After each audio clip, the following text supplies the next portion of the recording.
Les maires sont ici présents pour la première fois. Monsieur Labon, je ne vais pas faire de jaloux, là, mais selon une étude qui est sortie hier, Montréal serait classée comme une des très belles villes en tête à vivre en Amérique du Nord. Alors, bravo à Madame la mairesse, mais je suis sûre que la Ville de Québec ne sera pas en reste. Et d'ailleurs, pour attirer ces gens-là à venir dans la Ville de Montréal, il y a une organisation, Montréal International, qui est là pour attirer et investir les meilleurs travailleurs à venir investir ici et à les attirer pour venir travailler ici. Et pour en parler, j'aimerais inviter à l'avant Monsieur Martin Goulet, qui est le vice-président Attraction des talents internationaux, pour nous dire à quel point Montréal rayonne de toute beauté avec tous ces gens ici pour venir fructifier l'économie. Merci.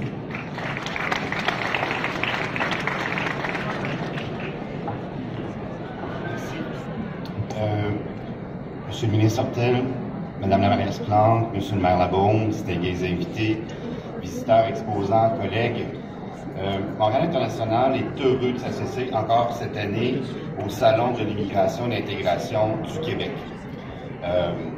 On le dit maintenant, le salon a une couleur plus provinciale et c'est ce qu'on veut. L'immigration, c'est un enjeu montréalais, mais c'est un enjeu aussi québécois. Pour cette raison, toutes les actions qui sont menées par Montréal International à l'extérieur de Montréal, à l'international, sont faites de concert avec d'autres régions, notamment la région de Québec, avec Québec International. Votre présence ici lance un message fort sur notre volonté collective de se mobiliser pour intégrer ces nouvelles ressources au sein de nos organisations, de nos sociétés. L'attraction, la rétention des talents internationaux constitue un véritable levier pour assurer notre croissance économique. On a souvent traité l'immigration comme étant un sujet humanitaire. C'est vrai.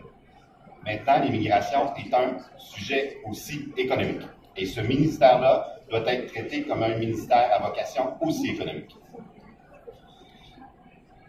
C'est d'autant plus vrai que dans le contexte de l'économie mondiale, c'est de plus en plus compétitif.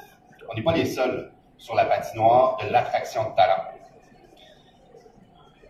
Cette compétition est axée sur le savoir et naturellement, le talent se fait de moins en moins disponible. En 2017, les sociétés étrangères ont investi dans le Grand Montréal plus de 2 milliards de dollars, générant 15% de la croissance économique du Québec. Afin de répondre plus rapidement aux besoins des entreprises, et mieux soutenir les succès grandissants des secteurs innovateurs, Montréal International redouble d'efforts pour enrichir le bassin de talents de la région. L'année dernière, c'est 300 personnes, 300 travailleurs qualifiés qui ont été embauchés dans le cadre de nos missions de recrutement. Paris, Londres, Californie, c'est les territoires qui ont été visés l'année dernière. Et ça va continuer cette année. L'année dernière, on a mené 8 activités de recrutement à l'international. Actuellement, on a un calendrier de 14 activités qui sont prévues pour l'année 2017. Il n'y a pas seulement les talents à l'étranger qui nous intéressent. Nous avons chez Montréal International l'initiative Je choisis Montréal, qui vise à promouvoir auprès des étudiants internationaux un projet de vie à Montréal, après leurs études. En 2017, près de 7000 d'entre eux ont été rencontrés dans le cadre de 130 activités que nous avons organisées, des activités vivre, travailler et émigrer. Le Grand Montréal accueille 33 000 étudiants internationaux. C'est une hausse de 10% par rapport à l'année précédente. Et je crois que nous pouvons encore augmenter ce bassin d'étudiants internationaux à Montréal. Ces talents représentent des candidats de choix pour les entreprises et d'excellents ambassadeurs pour Montréal à l'étranger. Ils parlent français, pour la plupart. Ils seront diplômés de nos établissements universitaires collégiaux. Ils auront donc un diplôme québécois. Ils ont un réseau de contacts et une bonne connaissance de la société québécoise. Le gouvernement du Québec a d'ailleurs décidé de miser davantage sur cette adéquation en confiant à Montréal International un nouveau mandat d'attraction des étudiants internationaux. Merci, Monsieur le ministre, de nous faire confiance. Donc déjà, cet été, Montréal International va se déployer pour faire connaître Montréal comme étant une ville universitaire ou une ville qui fait bon vivre, une ville où est-ce que nos institutions universitaires collégiales sont de qualité. Alors, Madame la mairesse, nous avons pris connaissance de votre plan d'action. Sachez nous sommes déjà en marche. Dès le mois d'août, on vous fera part de notre calendrier, mais On a bien compris le message.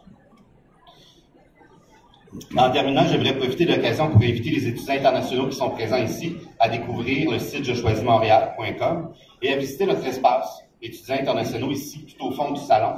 Il y a une quinzaine d'employeurs qui sont là avec des offres de stage, des offres d'emploi pour les étudiants.